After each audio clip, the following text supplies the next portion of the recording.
Well, hello there everyone, and welcome to another UXW Bill video. Sometimes it happens that I wonder if there's any point to making a particular video, if anyone's actually going to be interested in it or find it worth watching. This is definitely one of those cases because what I'm about to talk about really isn't anything that's terribly exciting. Those of you who have been here for a while probably remember this, and for those who don't, this is an MCS-2230 all-in-one stereo system. It has a turntable, tape deck, tuner, a couple of auxiliary inputs, basically everything you need in a basic stereo system. This is also one of the very first things that I ever bought at the long defunct, at this point, public radio and television benefit sale. They had two of these. There was one from Sears that was very similar to this, and it was in pretty sad shape. And then there was this one, which at the time was working perfectly.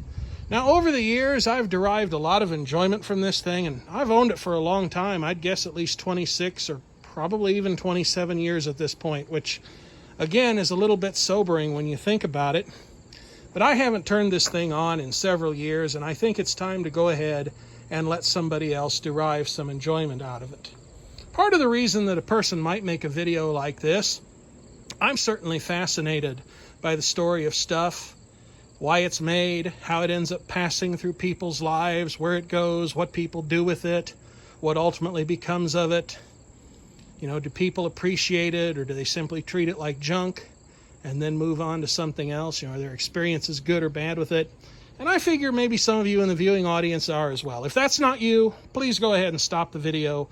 I'd never ask for anyone to watch something of mine that they did not truly enjoy. So yeah, I've bundled this thing up. I've gone ahead and cleaned it up.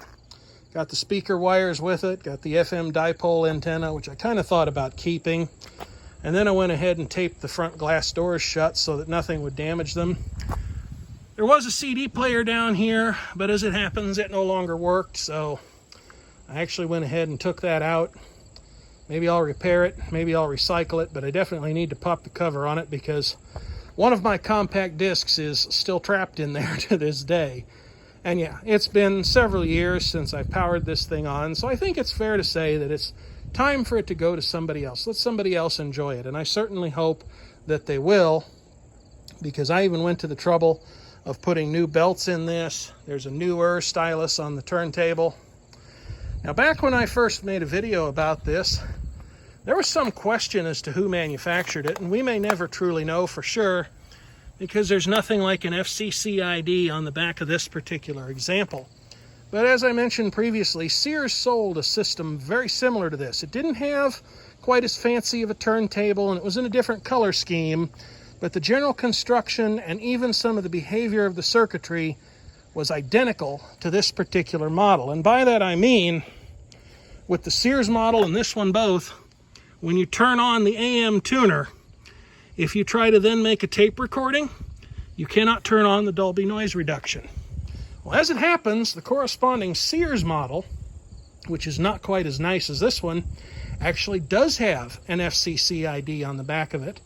And while this ultimately does not prove who actually manufactured it, it probably does shed some light on who designed it at the very least.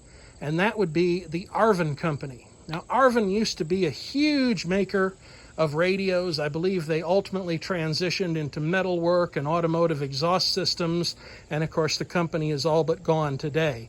Now, by the 1980s, Arvin was well and truly out of the radio business, but I suspect that Sears and J.C. Penney both probably had enough pull to get something like this designed, and Arvin knew that by completing that design and arranging for this to be manufactured somewhere, that they could recoup the investment that it took to actually have someone design it and to ultimately get it manufactured. So we may never know who actually manufactured it. I've never found a manual for this or anything like that. Never seen any service literature. I don't even know that they intended this thing to be serviceable because, again, if you go back and watch the video about my putting new belts in the tape player, this thing was hellacious to work on. It was never designed to be repaired. I am pretty confident of that. So the only thing that remains now is to go ahead and get it loaded up in the truck. I've got a few other things here that I'm actually going to take to the Goodwill And I certainly hope that wherever this thing winds up, someone will enjoy and appreciate it. And here, folks, is an issue that I did not foresee when I was actually going to load this stereo up in the back of the truck. I laid it on its back to try and protect these front doors because they are glass. But this top cover, which is spring-loaded and therefore under quite a bit of pressure, is now wanting to come open. And that hinge is actually trying to come apart down there. I may try to tighten that up with a screwdriver or something before I depart. There's not really a good way to resolve that issue. Any kind of tape that would be strong enough to hold that thing is going to end up leaving marks on the glass that'll be difficult to remove. So I guess the only answer here is to just drive carefully, and hopefully that won't end up getting broken, because I would feel kind of bad if it did.